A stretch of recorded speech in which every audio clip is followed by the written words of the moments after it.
जानवरों को कुर्बानी से पहले जो बेचने वाले हैं जब वो मंडी में लाते हैं तो उससे पहले वो इनके सींग रिमूव करते हैं।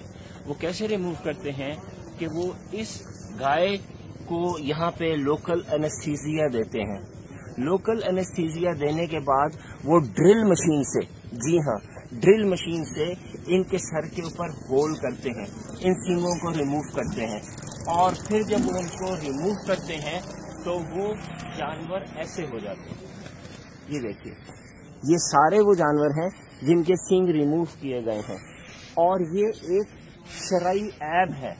ये देखिए, अगर आप इस बैल को यहाँ पे देखिए तो इसके सर के ऊपर अभी भी वो जख्म है।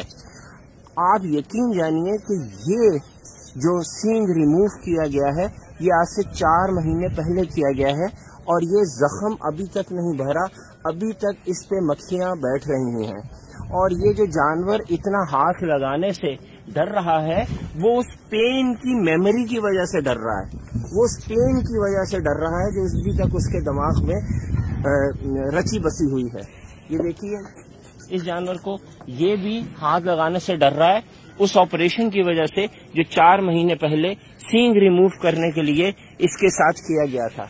जबकि आप इधर आइए, ये देखिए, ये एक जानवर है, इसके सर पे सींग है, लिहाजा इसके पास पेन की कोई मेमोरी नहीं, तो ये कितने आराम से प्यार करवाता है। ख्वातीनो हजरात, शरई तौर पे जो जानवर कुर्बानी के लिए पेश करेंगे उसके अंदर कोई नुक्स नहीं होना चाहिए और ये खूबसूरती के नाम पे जो सींग काटे जा रहे हैं ये एक शरई नुक्स है और जानवर के ऊपर इसके लिए शदीद किस्म का जुल्म किया गया है। एक्सपर्ट्स ने हमें बताया कि 10 में से एक बैल और गाय वगैरह तो इस पेन की वजह से मर जाते हैं, लेकिन इसको किया जाता है फिर भी क्योंकि इससे हमें जानवर खूबसूरत लगता है खरीदार को और कीमत 5 से 10 हजार रुपए बढ़ जाती है। आपसे रिक्वेस्ट है कि कुर्बानी के जानवर के साथ ये जो जुल्म हो रहा है हम इसके खिलाफ आवाज उठाएं। जानवर खरीदते हुए मेक श्योर करें कि उसके सींग मौजूद हैं क्योंकि इससे कुर्बानी जायज नहीं रहती क्योंकि जानवर के अंदर नुक्स पैदा कर दिया गया है।